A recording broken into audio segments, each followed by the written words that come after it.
It was close on Holy Week, and my uncle made up his mind to give a dinner on Good Friday. A real dinner, with his favourite chitterlings and black puddings.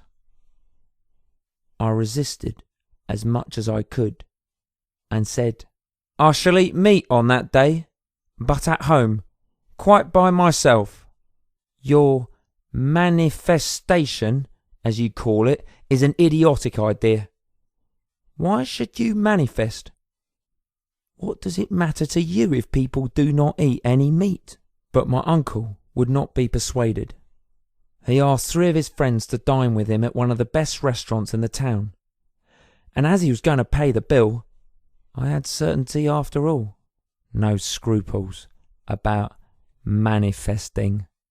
At 4 o'clock, we took a conspicuous place in the most frequented restaurant in the town, and my uncle ordered dinner in a loud voice for 6 o'clock.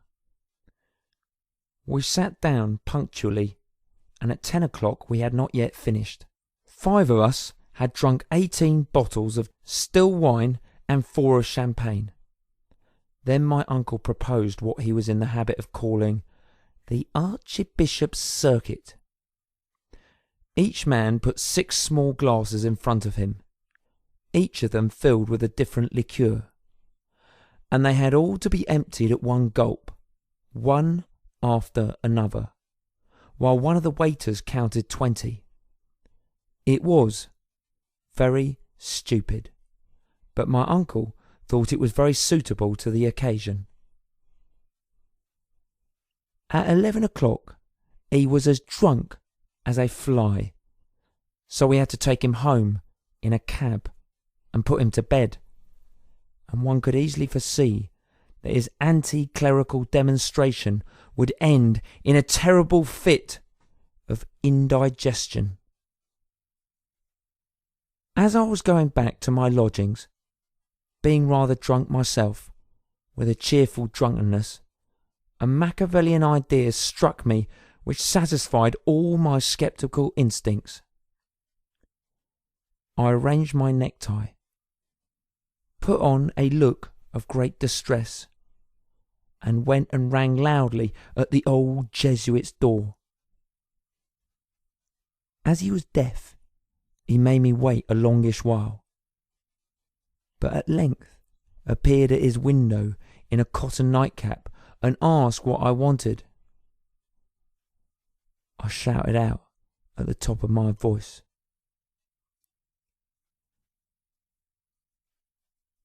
"Make haste, Reverend Sir, and open the door. A poor, despairing, sick man is in need of your spiritual ministrations." The good, kind man put on his trousers as quickly as he could, and came down without his cassock. I told him in a breathless voice that my uncle, the free thinker, had been taken suddenly ill, and fearing it was going to be something serious, he had been seized with a sudden dread of death, and wished to see the priest and talk to him, to have his advice and comfort, to make his peace with the church, and to confess, so as to be able to cross the dreaded threshold at peace with himself. And I added, in a mocking tone, "At any rate, he wishes it, and if it does him no good, it can do him no harm." The old Jesuit, who was startled, delighted, and almost trembling, said to me, "Wait a moment, my son. I will come with you." But I replied, "Pardon me, Reverend Father, if I do not go with you, but my convictions will not allow me to do so. I even refused to come and fetch you, so I beg you not to say that you have seen me, but to declare that you had a presentiment, a sort of revelation of his illness." The priest consented and went off quickly, knocked at my uncle's door, and was soon let in, and I saw the black cassock disappear within that stronghold of free thought. I hid under a neighbouring gateway to wait results.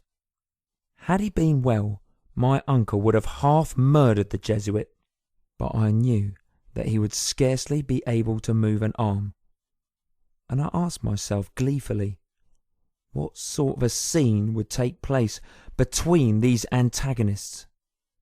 What disputes? What arguments? What a hubbub!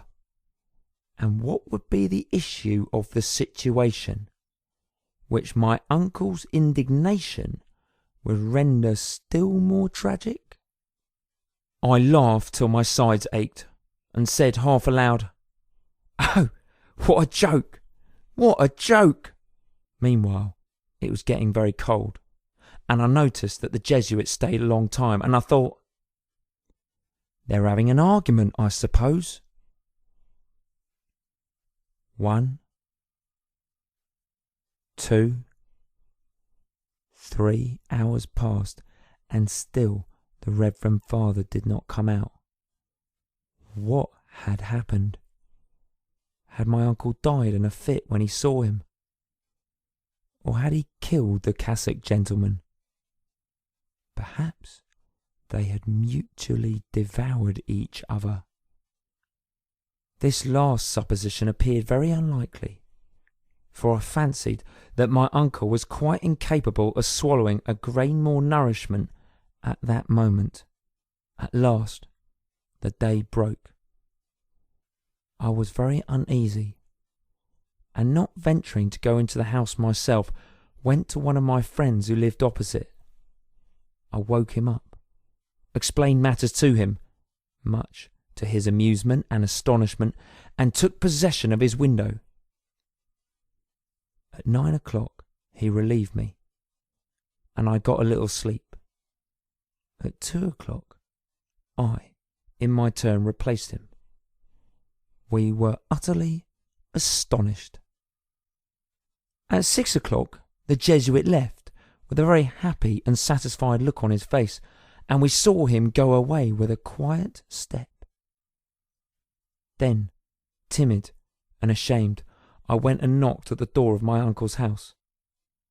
And when the servant opened it, I did not dare to ask her any questions, but went upstairs without saying a word